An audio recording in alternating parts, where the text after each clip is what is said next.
the phone here, I'm going to head into the museum, and I'm dressed in my paint clothes. So um, today, one of the things I plan to do is to do some painting, getting the gallery wall ready for the photographs that we're going to be displaying from the Picture Perfect Photo Project. Hmm. And then, well, another example would be what with the flooring project, furniture had to be moved out of 2 rooms and then, shuffled around and put into other rooms. So yesterday afternoon, a crew came in and they actually moved the piano from the library back into the music room.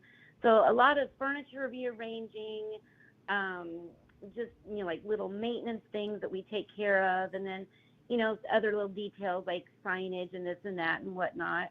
And just getting everything ready and getting everything staged, thinking about what the narrative will be this year when people come take a tour.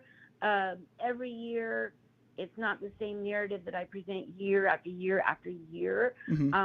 Often I'll pick a different topic, subject, or whatnot, and that's kind of what we focus on that year. That way, when people come to the museum annually, they're not hearing the same story over and over again. Yeah. Of course, it is the story of the museum, but focusing maybe on a different aspect each year.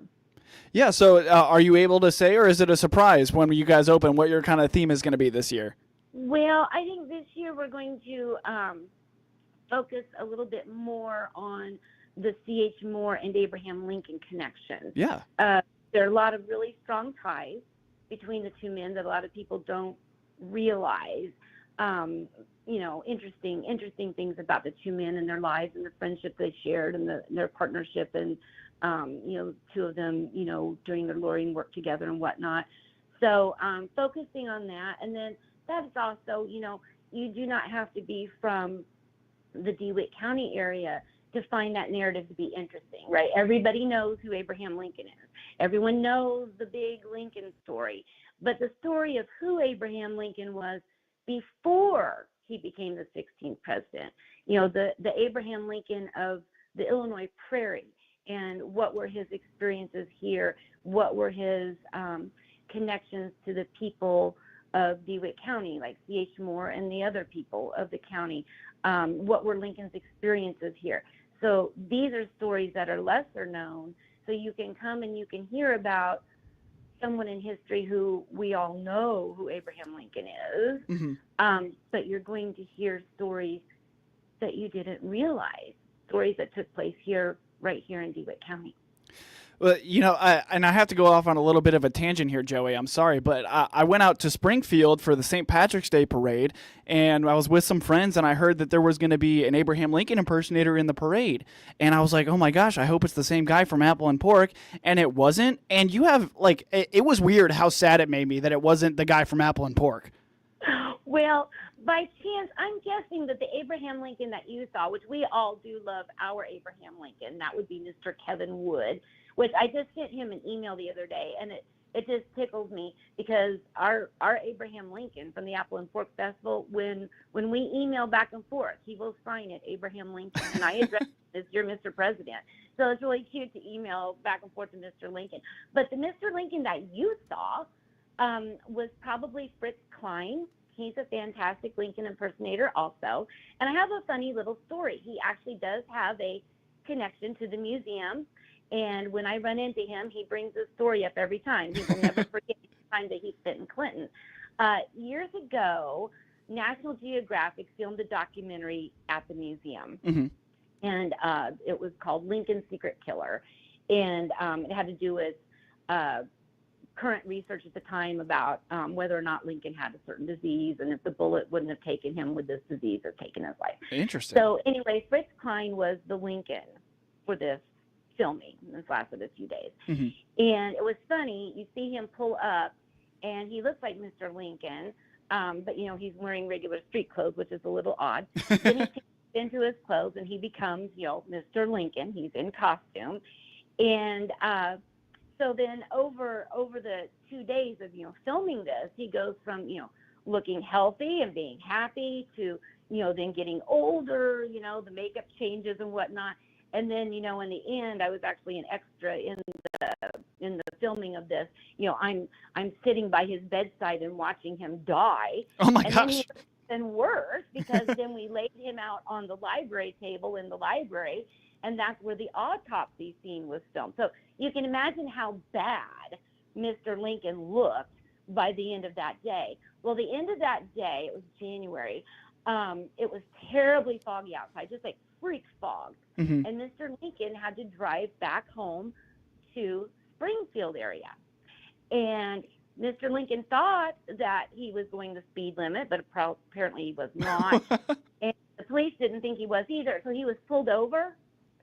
And when the police walked up to the car window and saw this man who looked like death, not even warmed over, the policeman was shocked.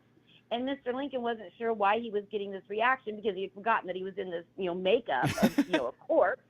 Mr. Lincoln will never forget DeWitt County in our museum. Yeah. What do you remember the name of that documentary? I'm gonna have to go watch that. Yeah, it was called Lincoln's Secret Killer, and it was a National Geographic documentary. And so it did air on national TV. I believe you could probably go online and find it. But a lot of the scenes were actually filmed at the museum. So that's another example of what the museum does, like January, February, March, when we're closed. Mm-hmm. We couldn't be having an entire film crew and cast come to the museum, when we're open for tours. But we were able to do that that January, because we were closed. Yeah. Man, I'm going to have to go check that out. I didn't know I was in the presence of a star right now. Not at all. Not at all. Well, let's kind of move into our next topic here, Joey, as we are just flying through this interview. And as I know in your last interview last month with Seth, we had talked about, Picture Perfect and people getting to see that when it opened. But you have a little update on that project.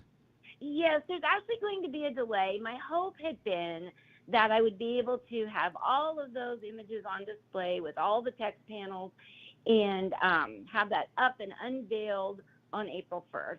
Unfortunately, it's looking like that's probably not going to be the case, but it's a good thing. The positive twist on that is that that's due to the fact that we had so many people who stepped up and sponsored images, so we have quite a few images.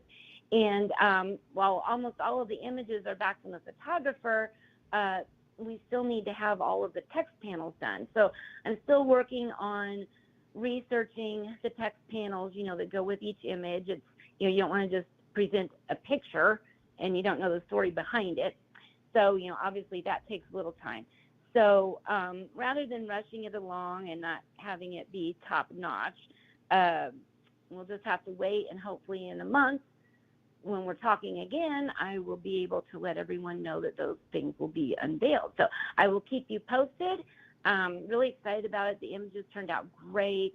I'm just really excited about this and can't wait to welcome everyone in to take a look at these wonderful images. Yeah, definitely. That's another thing I'm going to have to come check out. Joey, I think one of the first interviews that I ever saw here when I first started working here was your interview with Seth, where you first started talking about this project, and ever since then I've been super interested in it, and it's just so interesting to me, like the effort that you guys are putting into really just educating people on how much history there is in Clinton. You don't always think that there's a lot of history in these, small central Illinois towns, but it's so impressive how much you can get from these photos that you guys are restoring.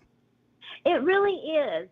And in selecting the pictures, I've tried to make it a wide enough variety that you really are getting an idea of what DeWitt County looked like, back in the day. So there are scenes of, Clinton's business district, scenes of the square, images of different buildings around town, but also there's a great image of a wagon bridge that goes over 10 Mile Creek, probably about 1899. It's just interesting to see what our landscape looked like then, and how this sort of primitive bridge was constructed, although it would have been considered quite modern construction, at the time. Right. Just a really good glimpse into the past. What did it look like? And then also interiors. I have some interior shots of hardware store and some other things like that. And it feels like you're just stepping into that store and stepping back, 100 and some years ago. It's really neat. Yeah, definitely agree. And, Joey, I think this is a good place to take a break. Once again, Joey Long, the director of the C.H. Moore Homestead and the DeWitt County Museum on the morning show. We'll be right back. WHOW. Here's Clinton Save-A-Lot owner Dave Jackson on why you should shop his store. I do check stores out of town on apps, on virtually everything we put on the shelves. So we make sure we're priced right. We sign things so people see. We try to just put it right there in front of you so you can help you decide, that we're being very fair. Dave and his staff invite you to shop your locally owned Clinton Save-A-Lot every day to save up to 40% on your food bill. And as Dave always says, hope to see you soon. Surf Pro of Piatt DeWitt Counties continues its exclusive sponsorship of the WHOW Clinton Maroon Player of the Game, announced at the end of every Maroon sports broadcast. Our WHOW announcers will select that night's WHOW Surf Pro of Piatt DeWitt Counties Clinton Maroon Player of the Game. They'll be highlighted in each WHOW Maroon post-game broadcast and get a certificate from WHOW and Surf Pro of Piatt DeWitt Counties. Remember, Surf Pro of Piatt DeWitt Counties for fire and water restoration, reconstruction, and now duct cleaning to keep your air healthy. Click their icon at DeWittDailyNews.com.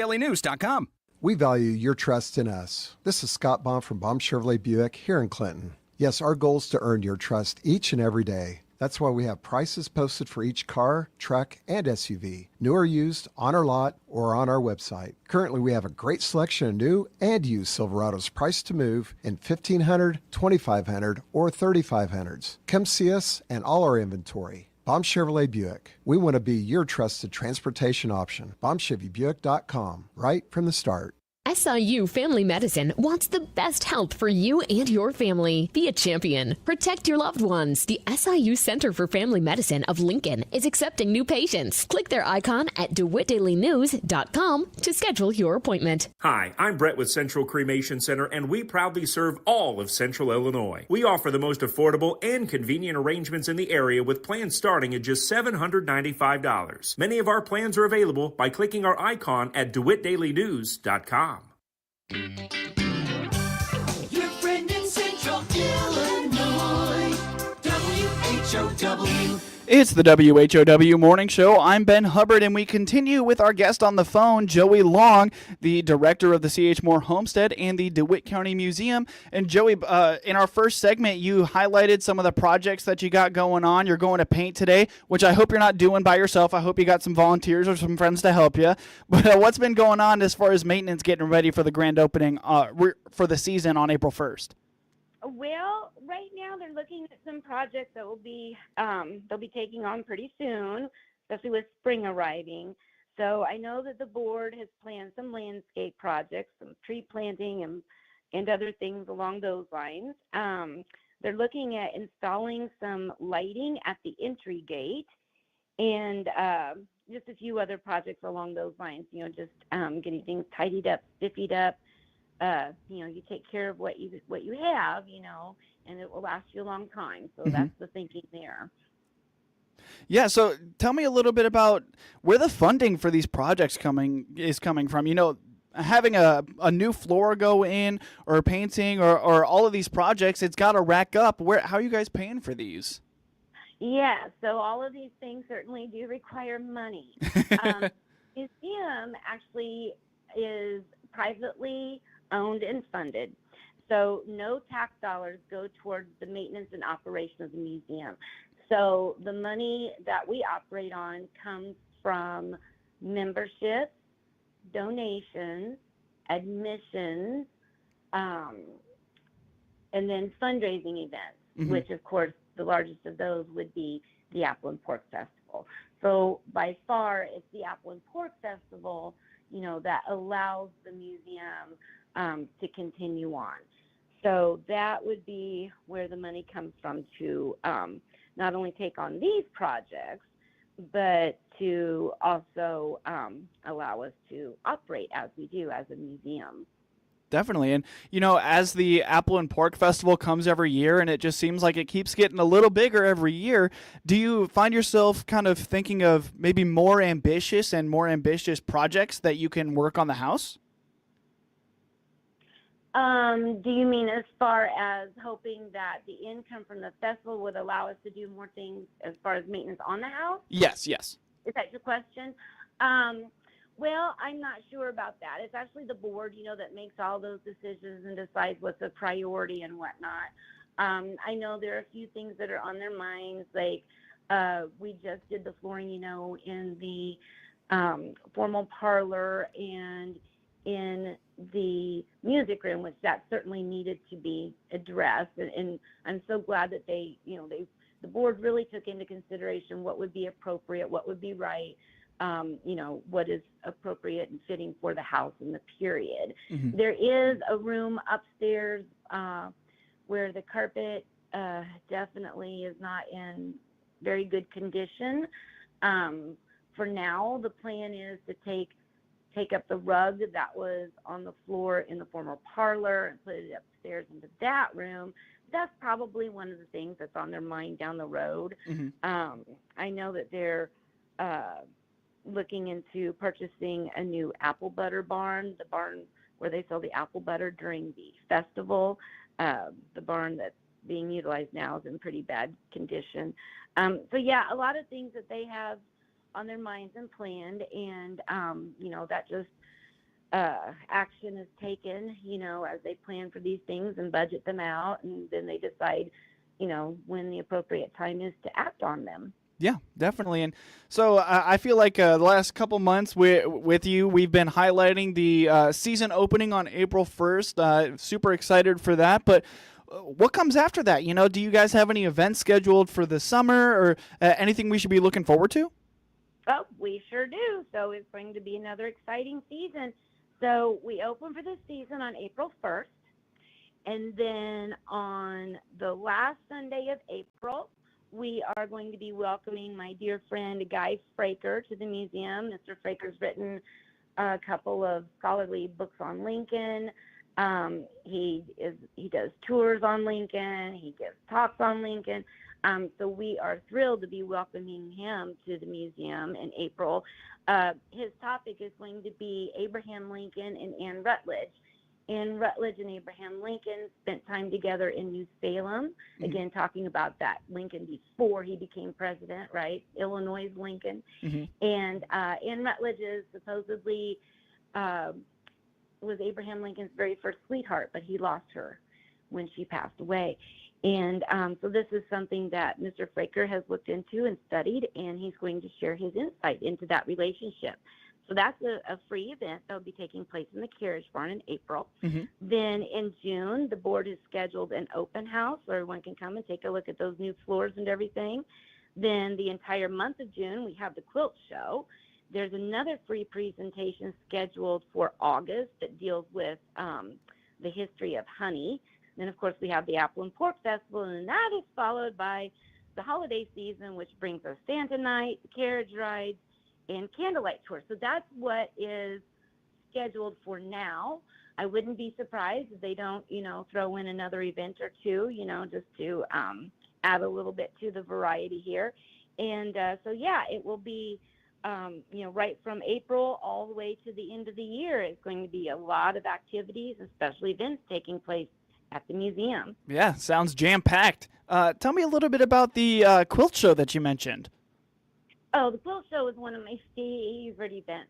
So the quilt show is never the same show twice because the quilts that are on display, and we display them throughout the house, they are antique quilts, vintage quilts, and in some cases, brand new quilts, and they're loaned by people from the community. Mm-hmm. So because of where they come from, it's never the same quilt show twice. It's always a wonderful variety of quilts, old and new and everything in between. And also sometimes the ladies will bring out some of the quilts from the museum's collection. We have a fantastic collection of antique quilts at the museum. And so it's a nice opportunity for those to come out and be in the spotlight as well. It lasts an entire month, and we draw a lot of people from DeWitt County, but also beyond And it's also a great time. We tend to have quite a few group tours scheduled during that month of June. Ladies groups, clubs, and organizations that are just interested, in quilting, or just interested in the artistic aspect of it. So I've already scheduled a couple of group tours for this season coming up. So if anyone's interested in that, please do give me a call at the museum, and we will get your group tour scheduled and have that time and date reserved for you. Never too early to schedule something like that with us.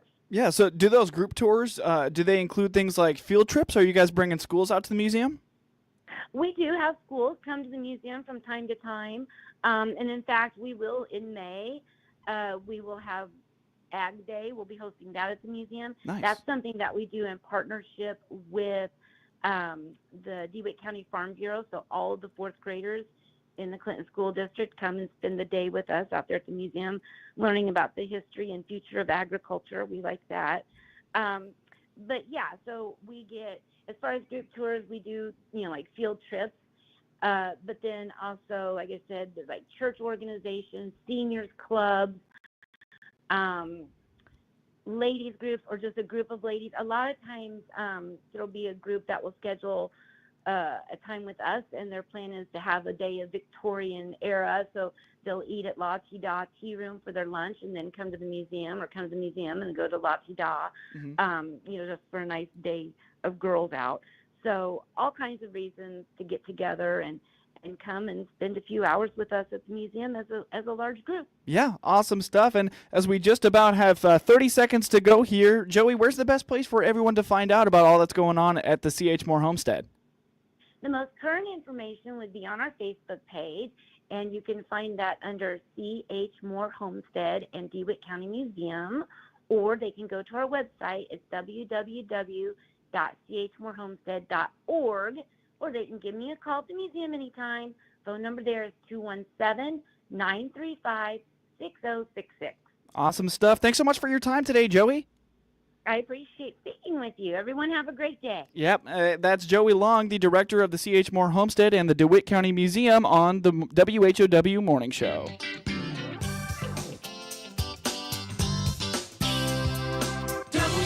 WHOW. With SRN News, I'm Rich Thomason in Washington. President Trump is railing against judges who interfere in White House policy decisions. Mr. Trump calls Judge James Boasberg, a local unknown judge, a grandstander looking for publicity. Boasberg continues pressing for more information about deportation flights.